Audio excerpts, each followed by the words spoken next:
But thanks to the Biden-Harris administration's commitment to public service, I had almost all of my student loan debt forgiven,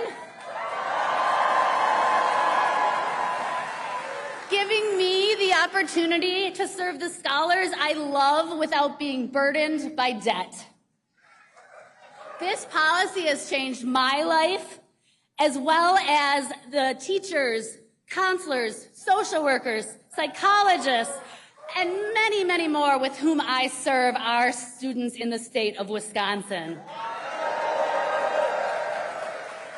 That is the kind of change we will be voting for when we elect Vice President Kamala Harris this November.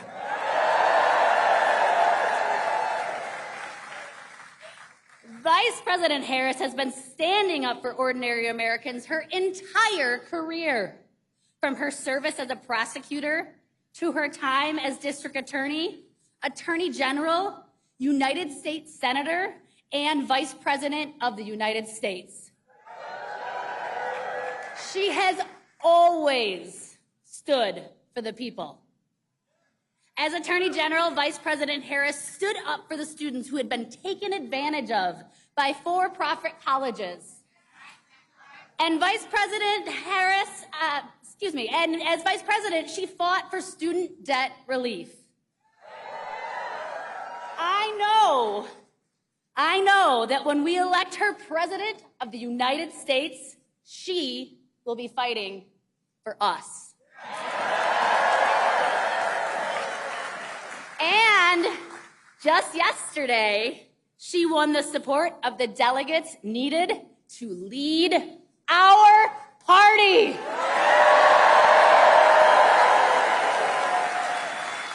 And now it is my distinct honor to introduce the first woman elected Vice President of the United States and the next President of the United States, Kamala Harris.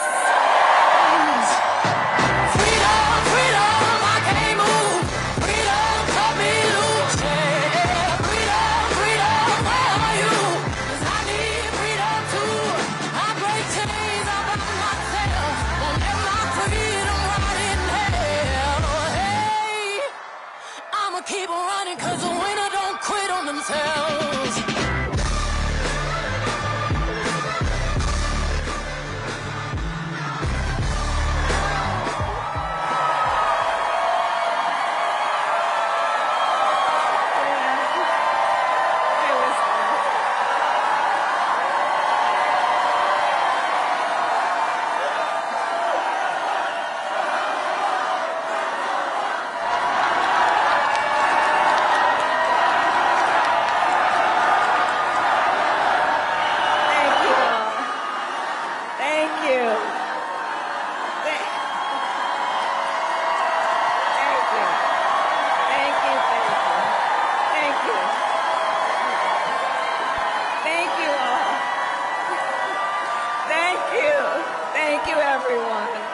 Thank you. Good afternoon, Wisconsin. Good afternoon, everyone. Thank you. It is good to be back. Thank you all very much. Can we please hear it for Leah and her extraordinary story and leadership? Thank you. And I do believe our teachers do God's work. They teach other people's children, and God knows we don't pay them enough. Let's thank her. And it is so good to be here and be back with so many extraordinary leaders, including my friend, the great governor of Wisconsin, Tony Evers. He's here somewhere. My dear friend, Senator Tammy Baldwin. And you know, I had the privilege of serving with Tammy when I was in the United States Senate, and she is always fighting for the people of this state, and I know that the folks that are here are going to make sure you return her to Washington, D.C. in November. Yes, we are going to elect her back to Washington, D.C. It is so good to be here also with Lieutenant Governor Sarah Rodriguez, Attorney General Josh Cole, Wisconsin Secretary of State Sarah Godlewski, County Executive David Crowley, Mayor Cavalier Johnson, and the great State Party Chair Ben Wickler, who I have worked with. Ben, you and I have been working together for years, and I can attest he knows how to build the infrastructure that delivers wins up and down the ballot. Thank you, Ben.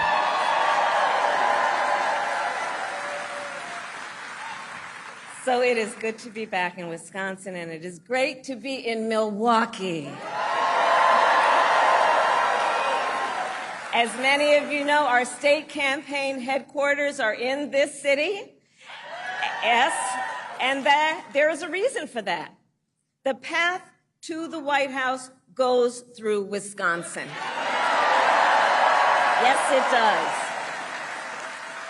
And to win in Wisconsin, we are counting on you right here in Milwaukee.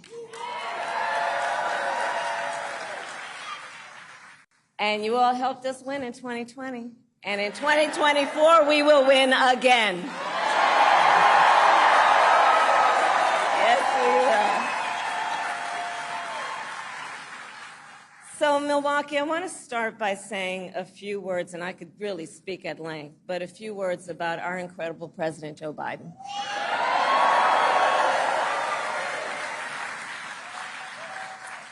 It has truly been one of the greatest honors of my life to serve as Vice President to our President Joe Biden. Joe's legacy of accomplishment over his entire career and over the past 3.5 years is unmatched in modern history.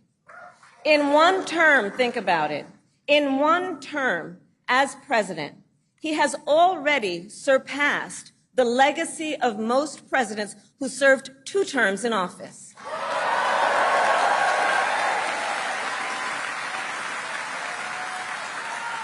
And I know we are all deeply, deeply grateful for his continuing service to our nation.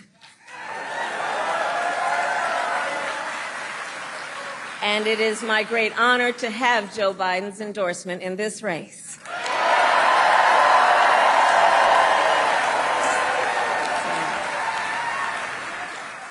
So, Wisconsin, I am told as of this morning that we have earned the support of enough delegates to secure the Democratic nomination.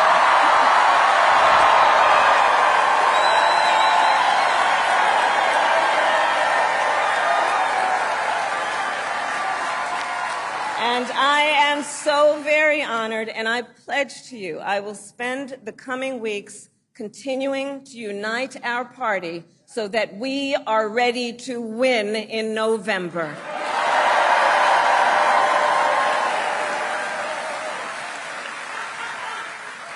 So, friends, we have 105 days until Election Day, and in that time, we've got some work to do. But we're not afraid of hard work. We like hard work, don't we? And we will win this election. Yes, we will. So as Leah told you, before I was elected vice president, before I was elected United States Senator, I was elected Attorney General of the state of California, and I was a courtroom prosecutor before then. And in those roles, I took on perpetrators of all kinds. Predators who abused women, fraudsters who ripped off consumers, cheaters who broke the rules for their own gain. So hear me when I say, I know Donald Trump's type.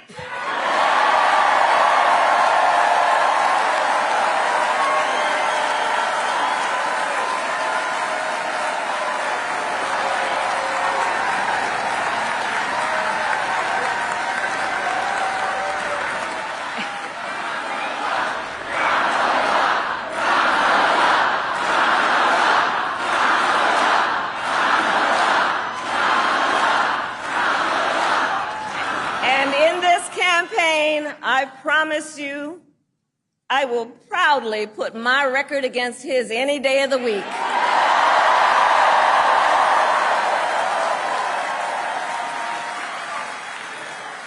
As Attorney General of California, I took on one of our country's largest for-profit colleges that was scamming students.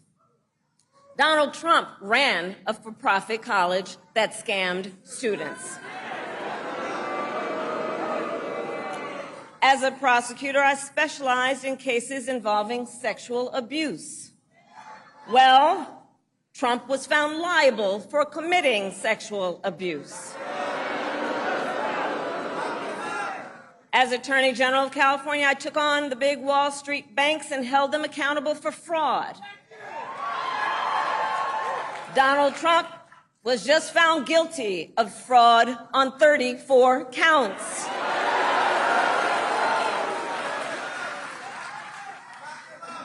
But let's also make no mistake, this campaign is not just about us versus Donald Trump. This campaign is about who we fight for. This is about who we fight for. Just look at how we are running our campaigns. So Donald Trump is relying on support from billionaires and big corporations. And he is trading access in exchange for campaign contributions. A couple months ago, you all saw that a couple months ago at Mar-a-Lago, he literally promised big oil companies, big oil lobbyists, he would do their bidding for $1 billion in campaign donations. On the other hand, we are running a people-powered campaign.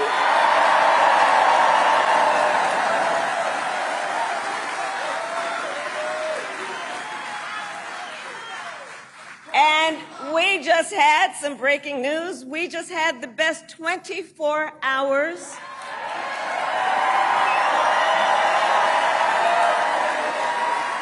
of grassroots fundraising in presidential campaign history. All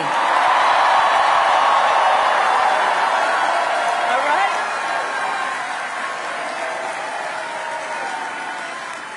And because we are a people-powered campaign, that is how you know we will be a people-first presidency. And Wisconsin, this campaign is also about two different visions for our nation. One, where we are focused on the future. The other, focused on the past.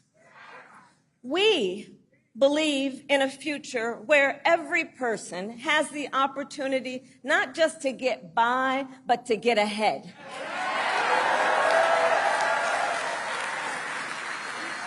A future where no child has to grow up in poverty.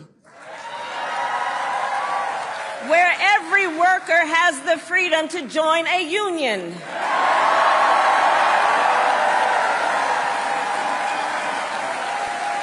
Where every person has affordable health care, affordable child care, and paid family leave. We believe in a future where every senior can retire with dignity. So all of this is to say, building up the middle class will be a defining goal of my presidency.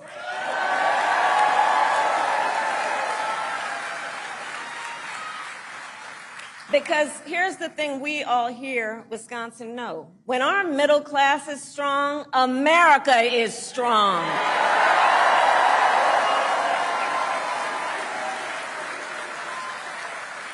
But Donald Trump wants to take our country backward. He and his extreme Project 2025 agenda will weaken the middle class. Like, we know we got to take this seriously. And can you believe they put that thing in writing? Read it. It's 900 pages. But here's the thing. When you read it, you will see Donald Trump intends to cut Social Security and Medicare. He intends to give tax breaks to billionaires and big corporations and make working families foot the bill. They intend to end the Affordable Care Act and take us back then to a time when insurance companies had the power to deny people with pre-existing conditions.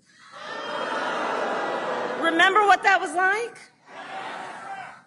Children with asthma, women who survived breast cancer, grandparents with diabetes. America has tried these failed economic policies before, but we are not going back. We are not going back. Not going back. We're not going back. We are not going back.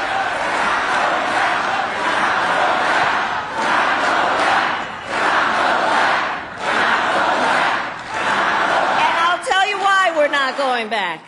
Because ours is a fight for the future. And it is a fight for freedom. Generations of America's, generations, and we have to remember this, the shoulders on which we stand, generations of Americans before us led the fight for freedom. And now, Wisconsin, the baton is in our hands.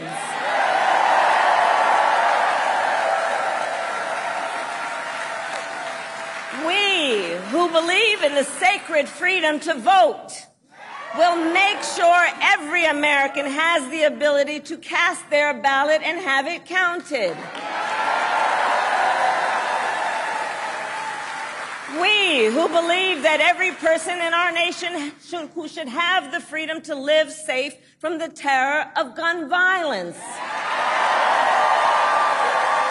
will finally pass red flag laws, universal background checks, and an assault weapons ban.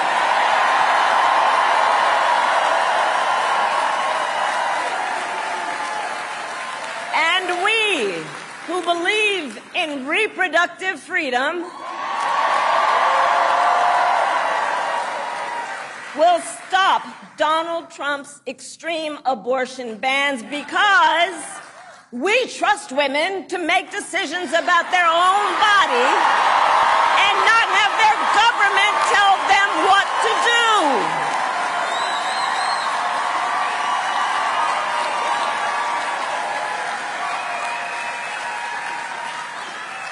And when Congress passes a law to restore reproductive freedoms as President of the United States, I will sign it into law.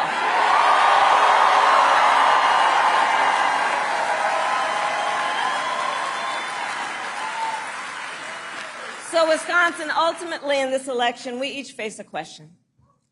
What kind of country do we want to live in? A country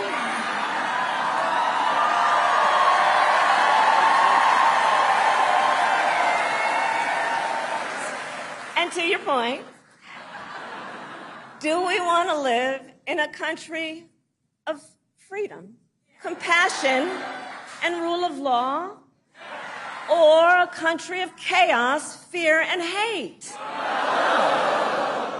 And here's the beauty of this moment. We each have the power to answer that question. The power is with the people. We each have the power to answer that question. And in the next 105 days, then we have work to do. We have doors to knock on, we have phone calls to make, we have voters to register, and we have an election to win.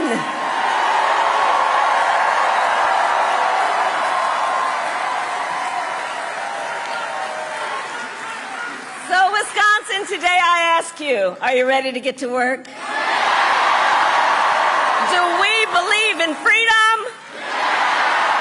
Do we believe in opportunity?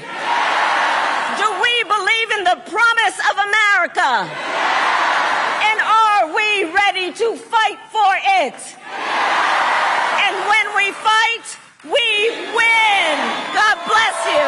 God bless the United States of America. I'm burning to flames. Freedom, freedom, I can't move. Freedom, cut me loose. Yeah. Freedom, freedom, where are you? 'Cause I need freedom too. I break chains all by myself. Won't let my freedom rot in hell. Hey, I'ma keep on running 'cause the winner don't quit on themselves.